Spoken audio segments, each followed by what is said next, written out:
एक नज़र आपकी तरफ जाती है, प्लीज़ 5% रिजर्वेशन दिला दीजिए। सर, हाई कोर्ट ने कह दिया कि 5% मुसलमानों को रिजर्वेशन एजुकेशन में मिलना चाहिए। अगर हाई कोर्ट ने कह दिया तो फडणवीस कौन होते हैं कहने वाले कि ये कानून में बैठता नहीं? हाई कोर्ट कहता बैठता है, वो कहते नहीं बैठता। खामोशी बुज़दिल न कर डाले, जब ज़रूरत पड़े ज़बान खोला करो। खामोशी बुज़दिल न कर डाले तुम्हें, जब ज़रूरत पड़े ज़बान खोला करो। जी हुजूरी और ग़ुलामी छोड़कर कौम के हक़ में भी कुछ बोला करो।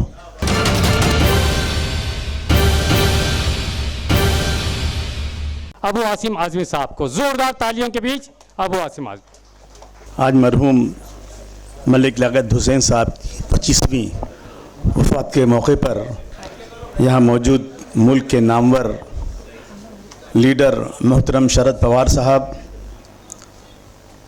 बहन ज़ेबा, उनके पूरे फैमिली के लोग, स्टेज पर बैठे हुए तमाम नामवर मुअज़्ज़िज़ शख्सियात, दोस्तों, साथियों, भाइयों और बहनों, सबसे पहले मैं ज़ेबा को बहुत बहुत मुबारकबाद पेश करता हूँ, जैसा लोगों ने मुबारकबाद पेश किया।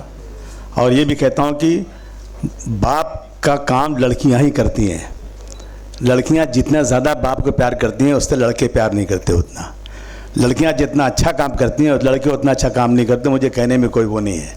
मैं बहुत मुबारकबाद पेश करता हूँ। आपने वालिद साहब के किए हुए कामों को नक्श कदम की तरह से किताब निकाला, जिसके लिए बहुत मुबारकबाद आपको। मैं समझता हूँ कि लियाकत हुसैन साहब अपने अहद के एक बहुत नामवर लीडर थे, बेबाक लीडर थे, सोशलिस्ट थे। और उन्होंने, जैसे लोगों ने कहा, बहुत सारी यूनियंस का काम किया, मज़दूरों के लिए, सड़क पर खोंचा लगाने वाले फेरी वालों को लिए, टैक्सी वालों के लिए, बीएमसी के यूनियन के लिए, बीएसटी यूनियन के लिए बहुत सारे काम किए उन्होंने। और एक बात मैंने सुना उनके बारे में, वो बहुत ही निडर आदमी थे, डरते नहीं थे किसी से और किसी की चापलूसी नहीं करते थे। सबसे ज़रूरी चीज़ है कि आज के लीडरान जो है ना, वो चापलूसी में लग गए हैं, अपनी बातें कहते नहीं। उनको डर लगता है कि अगर मैंने अपनी बातें, अपने दिल की बातें लीडर से कह दिया तो कहीं लीडर मेरा नाराज़ ना हो जाए। मुझे बहुत खुशी है और यकीन जानिए, आज इस मुल्क में अगर सबसे ज़्यादा तजर्बेकार, सबसे ज़्यादा काम करने वाले अगर कोई लीडर हैं तो मैं समझता हूँ मोहतरम शरद पवार साहब हैं। मैं शरद पवार साहब की मौजूदगी में एक ऐसे कौम का, मजलूम कौम का नुमाइंदा के नाते आपसे बात करना चाहता हूँ। मुल्क की हालत बहुत ख़राब है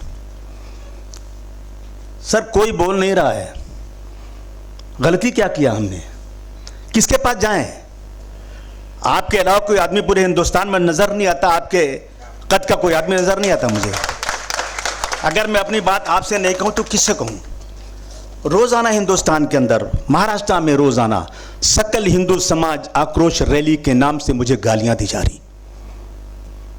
मेरी बहन बेटियों को उठा कर ले जाएंगे, बुर्के वाली को ले आएंगे, हिंदू राष्ट्र बनाएंगे, मुसलमानों को मार दिया जाएगा, इनका सोशल बाइकाट कर दिया जाएगा, इनसे कोई सामान खरीदो मत, इनको कोई सामान बेचो मत, इनको कोई ज़मीन मत दो, इनसे इनको कोई प्रॉपर्टी मत बेचो। खुलेआम कहा जा रहा है, खुलेआम, छुप के नहीं कहा जा रहा है। ट्रेनिंग दी जा रही कि मुस्लिम लड़कियों को कैसे फंसाओ। 10 लाख मुस्लिम लड़कियों को लाएंगे, हिंदू बनाएंगे। किससे फरियाद करूं? किसके पास जाऊं? कोई नहीं बोलता सर हाउस के अंदर, इन इश्यूज पर कोई हाउस में बोलता नहीं। वो लीडर थे। मैं कल मैं गया था, एक मीटिंग थी कल, मधुल उमेश साहब की खली थी। यकीन जानिए कैसे लीडरान थे उस जमाने में। कहते मधुल उमेश साहब अपना दरवाजा खुद खोलते थे घर का, किसी और को, नौकर को खोलने नहीं देते थे। चाय खुद बनाते थे और चाय की प्याली धुलते थे और मेहमान की इज्जत करते थे। वो जमाना था। चाय खुद बना कर देते थे। आज के लीडरान हो दिमाग खराब है। आज के लीडर 50-50 करोड़ रुपया एमपी बनने के लिए खर्चा करते हैं। सच्चाई है ये। हम छोटे से थे, देखते थे जब इलेक्शन होता था। मोहतरम पवार साहब, मुझे याद है कि हमारे यहाँ के यादव साहब थे, वो थे कांग्रेस में आपके दोस्त थे, लेकिन हर इलेक्शन में आते थे, आपसे चंदा मांगते थे, आप भी हमेशा देते थे चंदा उनको, चंदीप यादव जी को, और वो आपका बहुत एहसान मानते थे कि पवार साहब मुझे देते हैं, हमेशा चंदा देते हैं। छोटे छोटे कोई नेता होता था, बम्बई आता थे, 5,000, 3,000, 10,000 रुपया चंदा वसूल के जाते थे, इलेक्शन लड़ते थे। आज वो नेता चंदा नहीं मांगते, वो देते हैं पैसा, कितना पैसा चाहिए ले लो, लेकिन मुझे जिता दो। कितना फर्क हो गया है। सर, मैं आपसे गुजारिश करना चाहता हूं, कोई है नहीं आगे पीछे, एक नजर आपकी तरफ जाती है, प्लीज 5% रिजर्वेशन दिला दीजिए। सर, हाई कोर्ट ने कह दिया कि 5% मुसलमानों को रिजर्वेशन एजुकेशन में मिलना चाहिए। अगर हाई कोर्ट ने कह दिया तो फडणवीस कौन होते हैं कहने वाले कि ये कानून में बैठता नहीं? हाई कोर्ट कहता बैठता है, वो कहते नहीं बैठता। ये कैसे हो सकता है? प्लीज 5% एजुकेशन आप, अगर आपको ताकत मिले तो जरूर दे दीजिए, मैं आपसे गुजारिश करना चाहता हूं। सर, मैं आपसे कहना चाहता हूं, मुझे याद है सर, कोई बुरा मत मानना भाई प्लीज, मैं अपने लीडर से मांग कर रहा हूं। किससे मांगूं, किससे कहूं? आपने कहा था सर, जब पहली बार एनसीपी पार्टी बनी थी, रेडियो क्लब में मीटिंग हुई थी, आपने कहा था कि जब मेरी पार्टी आएगी पावर में, मैं इस्माइल यूसुफ कॉलेज मुसलमानों को दे दूंगा। इस्माइल यूसुफ कॉलेज सर हमारे बाप दादाओं ने बनाया था। सर, यूसुफ ने उस जमीन को खरीदा था और मुसलमानों के लिए कहा था कि मुसलमानों की एजुकेशन यहाँ होगी, मुसलमानों के लिए वहाँ सब पढ़ाई होगी, लेकिन जैसे आज़ादी आई उसको छीन लिया गया। उम्मीद किसी से नहीं है सिवाय आपके, कोई दूसरा नजर नहीं आता है। आपकी ताकत आए ना तो उसको दे दीजिए हम लोगों को, बहुत बड़ा एहसान आपका होगा, बहुत बड़ा एहसान होगा सर। आज हालात मुल्क के ये है कि अगर हम किसी पार्टी के खिलाफ संविधान के दायरे में बोले तो हमें ईडी का डर दिखाया जाता है, बड़े बड़े लीडरों को ईडी का दिखाया जाता है। याद रखिए, माली से अदावत है पर शायदाए चमन हूं मैं, माली से अदावत है पर शायदाए चमन हूं मैं, सरकार का दुश्मन हूं पर वफादार वतन हूं मैं, सरकार का दुश्मन हूं पर वफादार वतन हूं मैं। माली कभी रुतबे में चमन हो नहीं सकता, सरकार का मतलब तो वतन हो नहीं सकता, सरकार का मतलब तो वतन हो नहीं सकता।